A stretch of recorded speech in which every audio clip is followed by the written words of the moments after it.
Okay, so it's almost same with the calcium practical, and I'll tell you what's the difference. It's very easy. A small topic, it will take 20 or 25 minutes to do so, and we'll get over with it. Okay, enter. Okay, so today our topic is what? Albumin estimation by BCG method. What method? BCG method, bromocresol green method. Okay, aim, as you all know, get settled fast.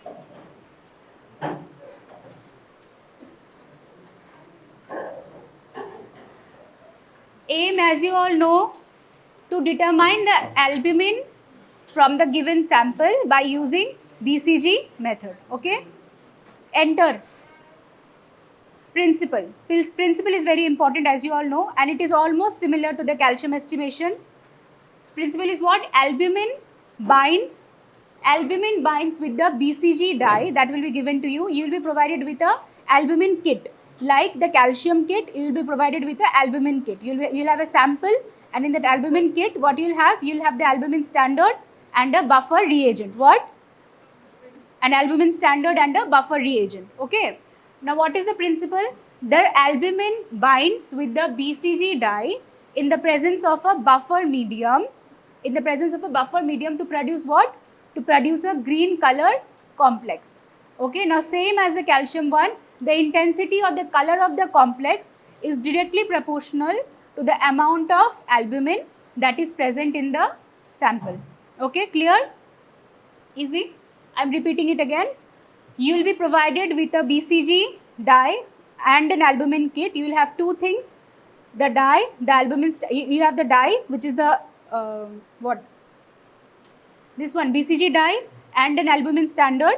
And you will have to do what? You will have to mix the BCG dye with the given sample, and you will get a green color complex. And the green color of the complex, the intensity of the green color is directly proportional to the amount of albumin that is present in the given sample. This is the principle. Okay, clear this much? Okay. Now this is the formula. This is the formula: albumin plus BCG when reacted in buffer medium will give you a green albumin BCG complex. The color is directly proportional. This is very important. That's why I am repeating it again and again. Last time, all of you forgot to mention this very important line, which is the intensity line, the color or the intensity of the complex, which is directly proportional to the amount of albumin that is present in the sample. Do not forget to mention this line when you say the principle, okay? This is very important. So you know the formula, you know how it reacts in buffer medium, and you know the principle by now, okay? Should we move to the procedure part? Okay. So L1 is the BCG reagent, as I already said, BCG dye. L2 is the albumin standard. What? L2 is the albumin standard. These two comprises of the albumin kit that will be given to you. L1 and L2 reagent we have. Now same, the procedure you all know how to perform a test. You will take a blank, a standard and a test. Okay? Blank, standard and test. Same of the L1 and the L2, that is the albumin standard, the L1 and L2, you will put 1 ml, 1 ml, 1 ml in both, in all the three test tubes. Okay. Now same as distilled water, 10 microliter in the blank one, and standard of 10 microliter, the albumin standard in the standard test tube, and 10 microliter of the sample that you have, you will add it in the test tube. Okay. Clear? 1 ml, 1 ml, 1 ml of both the reagents in all the three test tubes, and 10 microliter of distilled water in the blank, 10 microliter of albumin standard in the standard, and 10 microliter of the sample that you have in the test tube. Clear up to this much? Clear, yes or no? Okay, clear. Now you will what? You will mix it and you will wait for how many minutes? 5 minutes. Okay, you will wait for 5 minutes, and then you will measure the optical density, the absorbance, in calorimeter in what? 630. Where did I mention?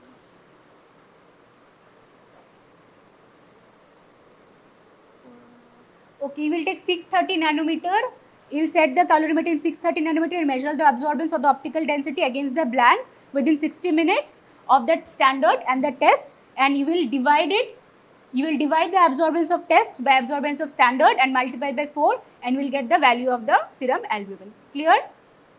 Clear? Calculation part clear? Okay, I am repeating.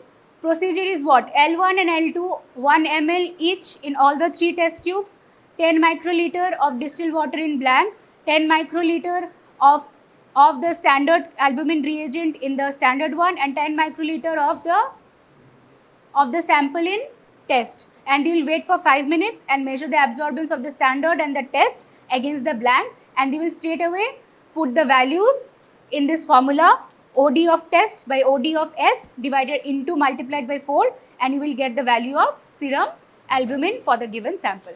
Clear? Clear or not? I have repeated it multiple times now. Clear, no? Okay. Now this practical part is clear, I hope, to all of you. Now this clinical part. You all have read in physiology what albumin functions. What are the functions of albumin? What albumin does to our body? Huh? Besides that, what is the main function of albumin in our body? Maintains the osmotic pressure. Yes, right. Okay. Now, a very briefing about the plasma protein. How many types of plasma protein do we have in our body? 3 types, no? Albumin, globulin and fibrinogen. Okay. Albumin is primarily produced in our hepatocytes, liver. Okay. Now, the normal serum value of albumin is what? 3.5 to 5.5 gram per dl. So, less than that, we will call it hypoalbuminemia. Okay. Now, albumin is the most abundant protein in our body. Okay. And because of its large size and less in concentration, it cannot cross the capillary walls. It stays inside the capillary barriers only. Okay. And that's how it maintains the plasma osmotic pressure. Now, what will happen in cases of hypoalbuminemia? What do you think? What does albumin do for maintaining the osmotic pressure? How does it do? How does it do it? It pulls water from the interstitial cells to the capillaries, to the venous side of the capillaries, and that's how it maintains the pressure. Now, if someone has hypoalbuminemia, suppose a person has less albumin in their body, then this function will automatically get hampered. Okay, interstitial fluids will not get pulled enough, and then what manifestations will you get to see in that person? Edema, right. He'll manifest as edema. It will manifest as edema. Okay. Now, albumin does maintenance of the capillary osmotic pressure. Because of its larger size, it cannot cross the capillary barrier. Albumin present in intravascular compartments, I wrote the same thing here only. It pulls water from the interstitial fluid back to the capillaries, and that's how it maintains the osmotic balance. Okay, in case of hypoalbuminemia, less albumin is produced in our body, there is less albumin in our body, and this enough water will not be pulled from the interstitial fluids, and that's how the tissue and the blood vessels, the pressure between the tissues and the blood vessels will not be maintained, and the person will manifest as what the person will show, edema, as you already said. Okay. Now this is the main function of albumin. And second is what, as you said, transport of drugs and calcium. What are the main drugs that albumin transport? Aspirin. Okay, aspirin. Aspirin is also penicillin, but that is not that much of importance. Aspirin is very, very important. Okay. Calcium, aspirin and free fatty acids, bilirubin, all these things are transported by albumin in our body. And other nutritive functions, more protein in our body for nutritive functions, no? These are the basic function of albumin. Now, you need to remember causes of hypoalbuminemia for your clinical part. Okay, hypoalbuminemia. So you say, as you already know by now, that albumin is produced in liver and hypoalbuminemia will manifest as edema. Okay, so what do you think? What can lead to hypoalbuminemia? Any disease in liver? Right. Any disease in liver, anything which is hampering the liver functioning will in a way affect the production of albumin in our body. Right. So in liver diseases, in any liver diseases, okay, hypoalbuminemia might occur. Malnutrition, the person is not getting enough albumin through diet, or malabsorption, the person is getting through diet but it is not getting absorbed in our body. Okay, in all the three scenarios there can be hypoalbuminemia. Or increased albumin loss. Either albumin is not getting produced adequately in our body, or albumin is getting produced but it is also getting lost. Okay, in what cases? Kidney, the kidney is not functioning properly. No, the kidney is not functioning properly. In nephrotic syndrome cases, in nephrotic syndrome, what happens in nephrotic syndrome? the glomerular filtration is affected. So albumin, which was filtered through the kidneys, they do not get filtered, they get excreted in urine.